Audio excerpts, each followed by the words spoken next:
अब मैं रिक्वेस्ट करना चाहूंगी धर्मेंद्र जी से, व्यवसायिक प्रकोष्ठ भाजपा।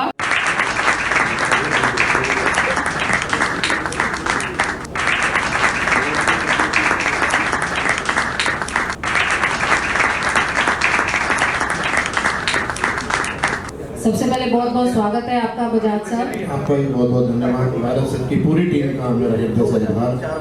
क्या कहेंगे आपकी बात करें हम, कोई कह रहा है बेमिसाल, कोई कह रहा है बदहाल, सब अपनी अपनी संज्ञा दे रहे हैं। आप क्या कहना चाहेंगे कि नगर निगम के क्या हालात है? सर्वप्रथम मैं अपनी बात शुरू करना चाहूंगा कि राजनीति की आप बात कर रहे थे, पूछ रहे थे राजनीति हावी है नहीं है जी। दो ही बातें हैं, या तो आप राजनीति का हिस्सा हो या राजनीति का शिकार जी। कोई भी व्यक्ति राजनीति से बच नहीं सकता जी। कोई कहता है मैं राजनीति में रुचि नहीं है, वो नहीं है। मैं ये कहना चाहूंगा कि कोई बंदा कहे कि मेरी राजनीति में रुचि है कि नहीं, पर राजनीति उसमें पूरी रुचि है जी जी। और राजनीति के बिना देखो कहीं पे भी हो कुछ भी असंभव नहीं है। राजनीति जरूरी है, होनी भी चाहिए और सबको इसका हिस्सा बनना चाहिए। अच्छा वर्ग समाज का कहता है कि राजनीति गंदे लोगों का काम है। जब अच्छे अच्छे लोग कहेंगे, मैं भी एक नाम नहीं लेना चाहूंगा, एक रिटायर्ड IAS थे और मैं चाहता था आज से 20 साल पहले वो गुड़गांव विधानसभा से चुनाव लड़े और हमने उनसे बड़ी प्रार्थना भी करी थी जी। क्योंकि आपको बड़ा अनुभव है और अच्छे समाज से हैं, आपको राजनीति में आना चाहिए और चुनाव लड़ना चाहिए। पर उस टाइम उनके ये शब्द थे, उनके भी ये बता रहा हूँ कि राजनीति गंदे लोगों का काम है। मेरे रिश्ते में अंकल जी, मैंने कहा अंकल जब आप ऐसी बातें करोगे तो राजनीति में गंदे लोग आएंगे, फिर हम चर्चा ही क्यों करते हैं राजनीति के बारे में, ये हो रहा है सारी हो रही है ये है। तो अगर हम डेवलपमेंट की बात करें, नगर निगम के आने के बाद डेवलपमेंट हुआ है? नगर निगम के आने पर देखो विकास तो शुरू हुआ है, ये नहीं कहेंगे कि विकास शुरू नहीं हुआ, पर सब कुछ जो जिम्मेदारी डिपेंड करती है कि जनता ने प्रतिनिधि कैसा चुन के भेजा है जी। अगर जनता सही प्रतिनिधि चुन के अपने वार्ड का भेजेगी तो वार्ड का विकास क्यों नहीं होगा। अगर जनप्रतिनिधि की नीयत साफ है और इच्छा शक्ति मजबूत है तो मैं नहीं मानता कि कोई काम हो नहीं सकता जी। अभी मैं आपको एक दो उदाहरण के माध्यम बताना चाहूंगा कि पिछले आज से 1-1.5 साल पहले की बात है, निर्माण कार्य चल रहा है। अब ये बताओ, इन्होंने 100 गज के टुकड़े किसी वजह से रुके हुए थे, हो नहीं पाए थे, तो एक बंदा 100 गज का निर्माण कार्य कर रहा था जी। उससे कम 3 लाख रुपए की रिश्वत मांगी जा रही थी जी। तो मैंने कई और चर्चा अपने संगठन के हैं, भाजपा के नेता हैं, उनसे प्रार्थना करी। मैंने देखो एक गरीब आदमी है, 100 गज का मकान बना रहा है, कितना 10-12 लाख रुपए खर्च कर रहा होगा इतना अंदाजा, और उससे रिश्वत मांगी जा रही है और उसका काम फ्री में हुआ, उससे कोई 3 रुपए नहीं लगे जी। एक तो सबसे बड़ी बात है कि लोगों को भी प्रयास करने चाहिए जी। लोग क्या है कि एकदम जो कोई उनसे मांग की जाती है वो पैसे दे देते हैं जी। उनको भी थोड़ा सब्र रखना पड़ेगा, पेशेंस रखना पड़ेगा।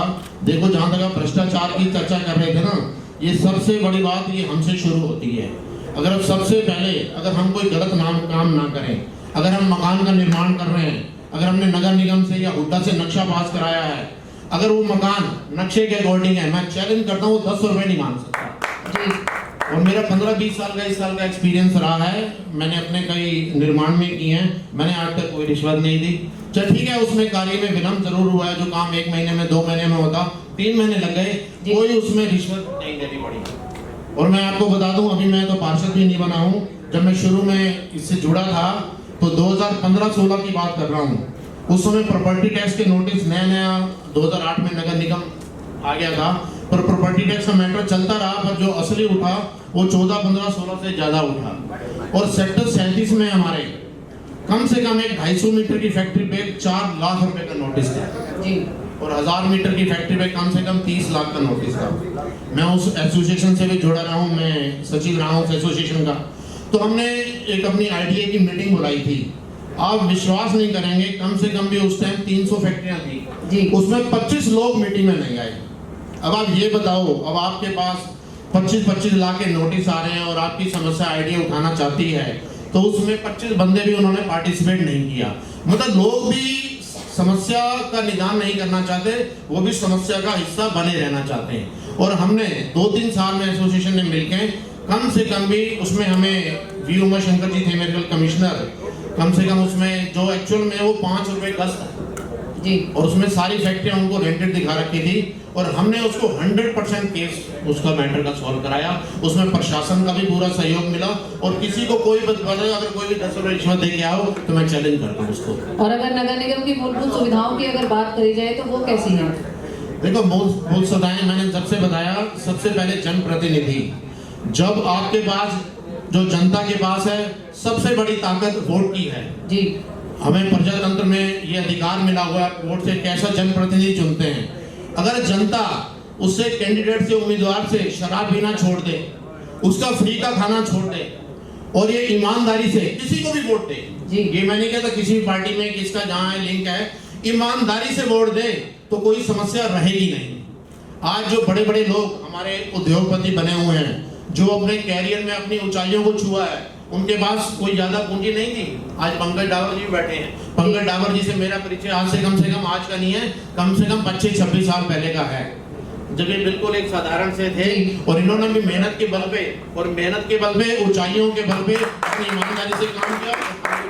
डॉक्टर साहब नीचे छुआ और मैं भी एक साधारण परिवार से हूँ। चाहे आज के डेट में मेरे पास कोई बहुत ज्यादा इतना ठीक है फिर भी, पर मैंने ये जिंदगी में बना रखा है कि जो काम करना है अपना ईमानदारी से करना है। बेईमानी का जो धन है कभी आज तक घर में नहीं लाना, क्योंकि मैं आर्य समाज ऋषि दयानंद का सच्चा सिपाही हूँ और मेरा पूरा परिवार आर्य समाज से जुड़ा हुआ है। हमारे दादा परदादा जी से आर्य समाज से जुड़े आ रहे हैं और हमें ये संस्कारों की शिक्षा बचपन से मिली है कि कोई गलत काम नहीं करना, किसी का बुरा नहीं सोचना।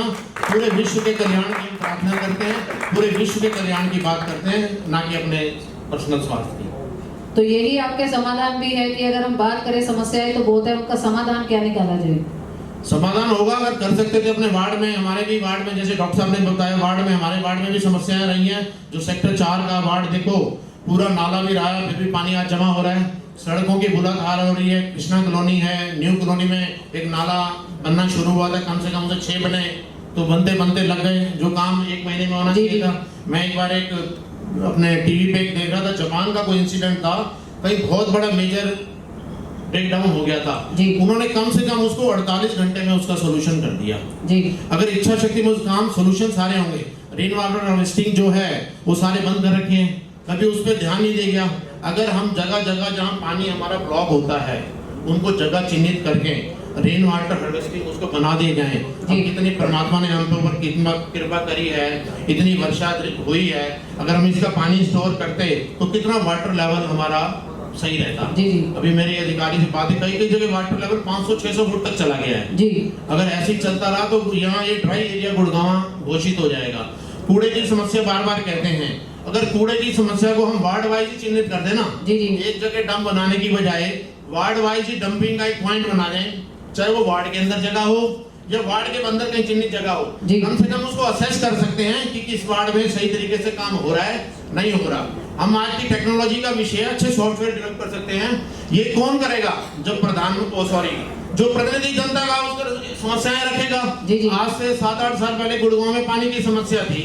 पिछले विधायक ने मुख्यमंत्री के माध्यम से फाइट करा, अपना ये वाटर टैंक बनवाए, सारा लगाए, तो आज गुड़गांव में अगर आप देखो तो पानी की समस्या नहीं है। यहाँ 66 MG की लाइन बिछी हुई है और कम से कम इतना मोटा पाइप गिरा हुआ है, कम से कम 6 से 6.5 फुट का आदमी उसमें आसानी से गुजर सकता है। ये सबसे बड़ी बात थी नियत की, कुछ करने की। बहुत बहुत धन्यवाद धर्मेंद्र जी हमारे साथ बात करने के लिए। बहुत बहुत धन्यवाद आपका भी।